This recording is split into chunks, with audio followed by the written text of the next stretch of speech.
I arrived in Warsaw yesterday. I absolutely inhaled the first 100 pages of An Academy for Liars on the plane. Absolutely loving this book. It's so cool. Honestly, this was on my TBR before I read House of Hunger, but obviously after reading House of Hunger, I knew I would like it because I really liked the writing style of that. This one is definitely much different. We're following Lennon, who after finding out that her fiance is cheating on her, she runs out of this life that she has built, but she was also not treated that well. She was kind of like a housewife, but she was basically a girlfriend. And she was on her way to end her life, and a mysterious phone call in a phone booth distracted her. And when she picked it up, she found out that she passed the admission to a Drayton University. When she got there, she had to do a round of an interview, a test, and another speaking test or powers test. And basically this school turns out to be a persuasion school that you can hone your persuasion skills, but to a level that allows you to also persuade matter, so you can control things, only people or animals, so you can also create various things with that matter, which is an amazing premise. It's kind of reminding me of the Atlas 6, but I'm kind of liking this more. It's also reminding me of Babel and how our main characters in Babel had to study magic and just try and find out how this magic system of theirs works.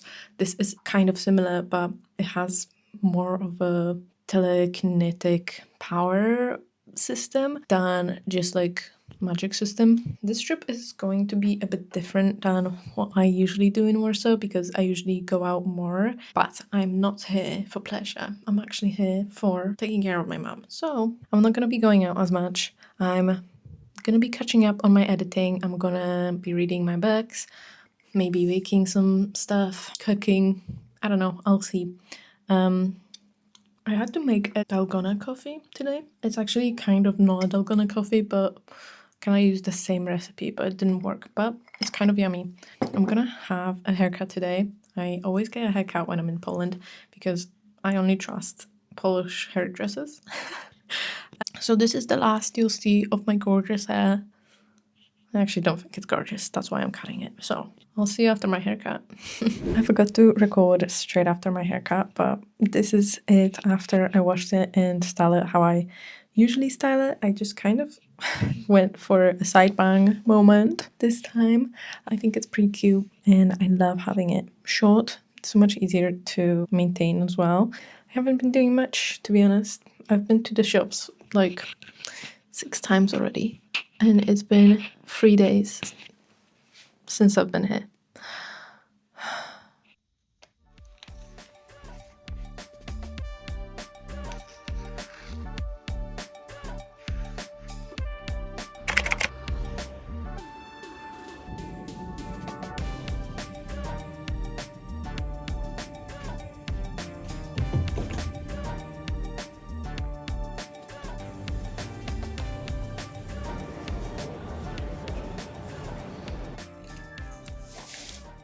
This is actually cute, but do I really want to be repping the United States? No.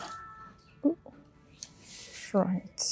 Of course, I had to come to TK Maxx because I feel like TK Maxx in Poland is really good. They always have great offers. So, you know me, I just had to come and browse. So, let's get to browsing.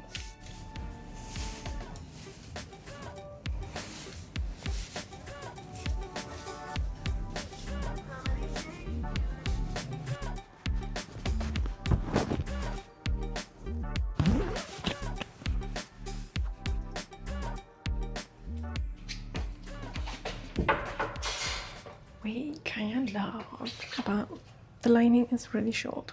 Like, here's where my buttons, and here's where this ends. It's kind of cute though.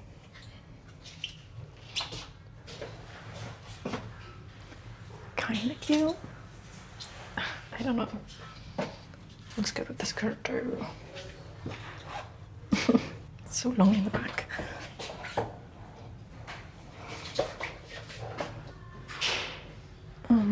I think that speaks for itself.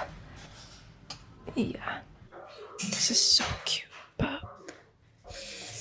I don't know. No, I feel like it accentuates my womb. Very weird length too. The top is so cute though. Like so cute. Ultimately, I don't think I'm gonna be taking anything because this is made from like very thin material. So I just don't think it's very well made. And this, although I love it, I just think it fits weird. Can't believe they have James Baldwin. This is kind of amazing. Boss, Queen of Nothing. I'll put them together because why are they separated? So much better. Oh my god, this is such a cute edition of this. And it's floppy. Oh my god. I kind of need this. Whoa. These editions. Whoa, what the hell? That's amazing. Oh my god, I've been actually meaning to read this, but I don't like this cover. Ooh. Ooh. Oh my god, they have the paperback version? Whoa. I actually love going to the bookstores in Poland because I love looking at the books. They have beautiful editions in Poland. Even though I don't read in Polish, I don't really like to. But the editions they have it are really good. And I also like looking at the foreign books they have because they have some editions from the US, which are really hard to get in the UK. But usually they import from the UK, so yeah, not much of a change there. But they also have like advanced reader copies sometimes of books, which is so weird to me. So they're like massive and really stiff most times. But it's nice to look at them. But I actually came in here for a book for my mom. So I need to look for something. Yellow face, but I don't know if that's chill. That's just cool. This looks interesting, but I think a bit too intense. Ooh, cool cover. Oh, vegetarian. Whoa. Definitely not what my mom wants. Sure. Oh, the wedding people. Might get this. I think it's kind of chill. Oh my god. That's beautiful. Ooh. This edition. Beautiful. Wish I liked reading in Polish. Oh, I also have to get a new hairbrush to style my new bangs with. So I'm gonna go to the drugstore real quick as well.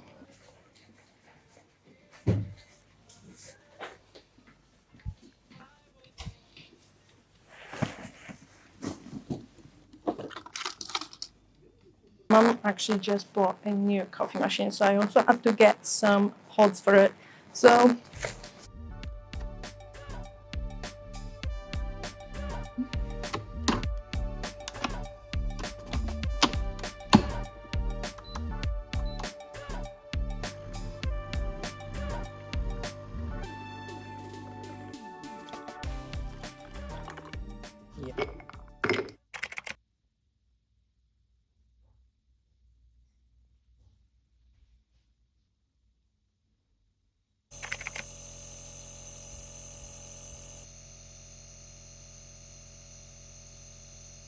So it's been about a week, maybe a little bit more, since I started getting sick, and my sickness actually turned into tonsillitis.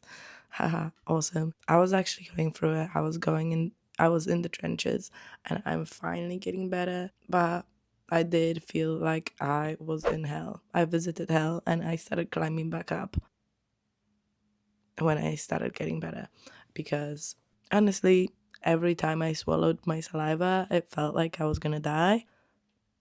I'm getting new antibiotics, so hopefully now I get even better because turns out that the antibiotics I was taking weren't good.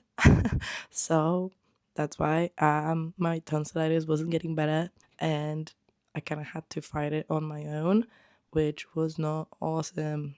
I don't recommend. I couldn't really do much reading because I couldn't concentrate or comprehend anything all day, every day. I just focused on surviving, basically, because it was rough. I'm hoping after the new antibiotics, I can finally finish my book because I have like 100 pages left and then finish another book I took with me because I have an hour left of that one. I actually had to extend my trip for about a week. I was so sick, I couldn't fly. So, hoping I can maybe leave the house one last time before I leave, but we'll see how I get on.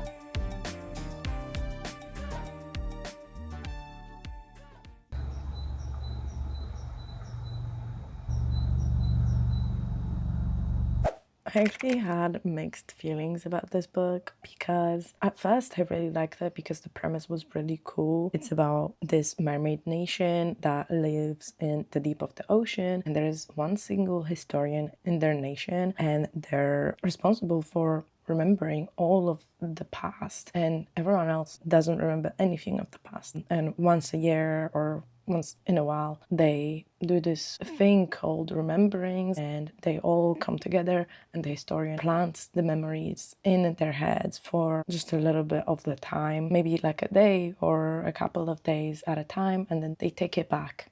And we're following this a historian that is crumbling under the pressure of these memories because they're so horrible about how they started, how their nation, how their species started. I really enjoyed it, but it is very prosaic and very lyrical, and I didn't really expect it to be as existential as it was. So I think it found me at like a bad time in my life where I wasn't ready for existential work, and I found myself just being not as engaged in this as I would have liked to be, just being distracted all the time and thinking about different things while reading. But I did find out that it is actually based on this very popular myth in African culture, kind of based on truth, of these African American slaves being pushed off board in the ocean, which started this myth of an underwater civilization that was able to survive after the pregnant women that were pushed off the boards of the ships gave birth to, because they were able to breathe underwater, which is very cool. And at the end of the book, we find out all of the inspirations behind it and just how much this book kind of had to go through, and retellings of this very significant piece of art and culture. But I think as a story in itself, if I didn't know those facts, I probably would have given it 3 stars, and I probably will give it still 3 stars.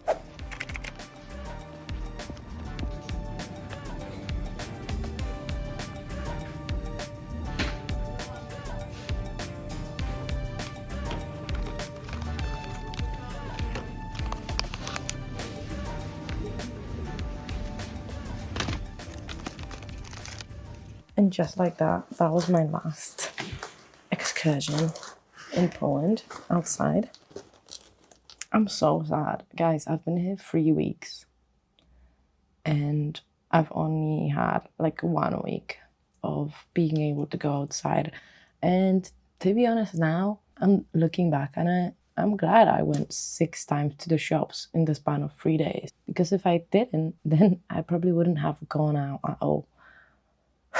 I had to go to the shops to stock up on some important things like dark chocolate. Polish dark chocolate can't be beat, at least in the UK. Like, the UK chocolate, don't even get me started on that. It's got 4 of these, and I also got sauce packets, which is just basically seasoning for a sauce. You add it to olive oil and you have yourself a sauce. It's amazing. It's basically just herbs, but pre-cut, pre-arranged. It's amazing. So if you're in Poland, I really recommend it. My favorite flavor is Italian, but they didn't have it, so I got French and Greek.